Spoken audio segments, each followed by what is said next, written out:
हाय friends, मैं हूं Manav. Welcome to movie shoovie. करते हैं आपस में पॉजिटिव सा नमस्कार और देखते हैं कि बॉक्स ऑफिस पे क्या कुछ हो रहा है। अब नई नई मूवीज भी आने वाली है और सबकी मच वेटेड सी जो मूवी है वो भी आने वाली है। बैड एज रवि कुमार, उसका क्या होगा। देखो, ओपनिंग तो उसको बहुत सॉलिड मिलने वाली है। उसके बारे में हम एडवांस बुकिंग की जो रिपोर्ट है उसके अंदर हम बात करेंगे। और कहीं ना कहीं ये भी देखेंगे कि यार जो तमिल मूवी आ रही है अजित की, वो किस तरीके से शेपअप होगी, क्योंकि उसको भी लेके काफी ज्यादा एक्साइटमेंट है। वारुचि महाराज वो किस तरीके से शेपअप हो गया उसमें नेक्स्ट वीडियो में बात करते हैं। फिलहाल के लिए संक्रांति वस्तुनम बहुत ज्यादा स्टेबल तरीके से चल रही है। डे 23 है और लगभग लगभग 1 करोड़ रुपए का बिजनेस आज भी ये कर लेगी। तो 177 प्लस 178 करोड़ रुपीज हो जाता है और 323 करोड़ रुपीज इसका वर्ल्ड वाइड कलेक्शन है। बहुत ही अच्छी कलेक्शन है और इसका जो ओटीटी रिलीज है वो भी थोड़ा सा डिले कर दिया गया है। तो करीबन करीबन 10 दिन और इसको मिलेंगे अपना आराम से तेलुगु सर्किट के अंदर आराम से पैसा कमाने के लिए। पहले जल्दी रिलीज हो रही थी।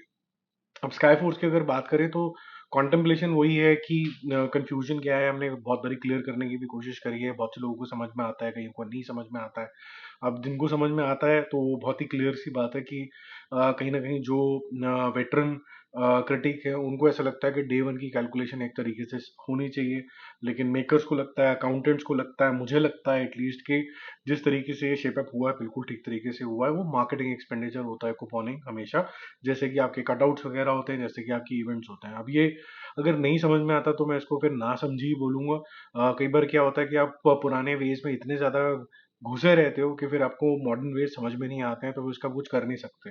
इसी वजह से लोग बोलते हैं कि यार बजट क्लियर नहीं हुआ तो कहीं ना कहीं मूवी फ्लॉप हो गई। ऐसा नहीं होता है कभी भी, क्योंकि अगर मूवी की लागत 100 रुपए है, आपने 50 रुपए की लागत में ऑलरेडी ओटीटी पे भेज दिया, तो आपको 50 रुपीज रिकवर करने हैं। पूरे वैल्यू चेन के अंदर सिर्फ 50 रुपीज रिकवर कर रहे हैं। तो 50 रुपीज रिकवर करने के लिए आपने डिस्ट्रीब्यूटर को 60 में बेच दी, ठीक है, तो आपने 10 रुपए का प्रॉफिट ले लिया, 10% एग्जाम्पल के तौर पे। अब जो ये बाकी के 50 हैं, ये डिस्ट्रीब्यूटर अगर ये 50 अपने जेब में डाल लेता है तो फिर प्रॉफिट हो गया, विच मीन्स कि उसको रिकवर करने के लिए 95 करोड़ रुपीज के आसपास का बिजनेस करना पड़ेगा। तो 95 करोड़ जैसी क्रॉस करी, जो कि लागत भी नहीं है इस मूवी की, तब भी बढ़िया काम हो गया।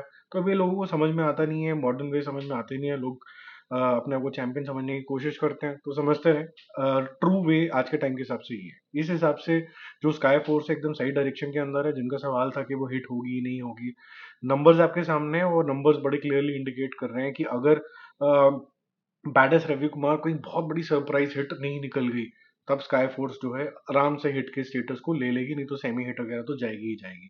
कैसे जाएगी? अभी सेमी हिट के जोन के अंदर है वो, एज पर माई लॉजिक। जो यूजुअली कंटेम्प्रेरी जो क्रिटिक है वही मानते हैं उसको।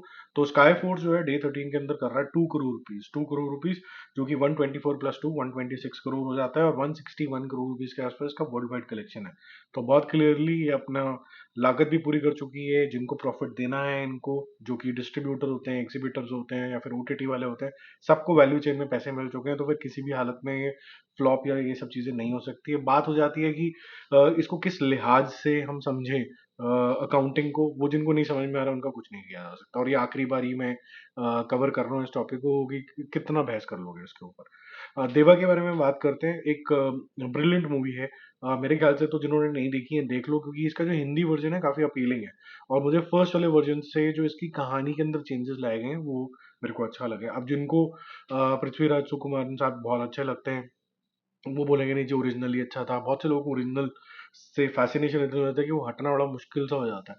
लेकिन कुछ कुछ मूवी है जहाँ पर शाहिद कपूर ने ओरिजिनल से बेटर काम किया है, चाहे वो देवा हो, चाहे फिर वो कबीर सिंह हो, चाहे वो इवन जर्सी हो। ये तीनों मूवीज में मुझे ऐसा लगा कि शायद पहले वाली मूवीज बहुत अच्छी बनी थी, लेकिन उससे भी अच्छी इन्होंने एक्टिंग करी है यहाँ पर। तो वैसे ही देवा है।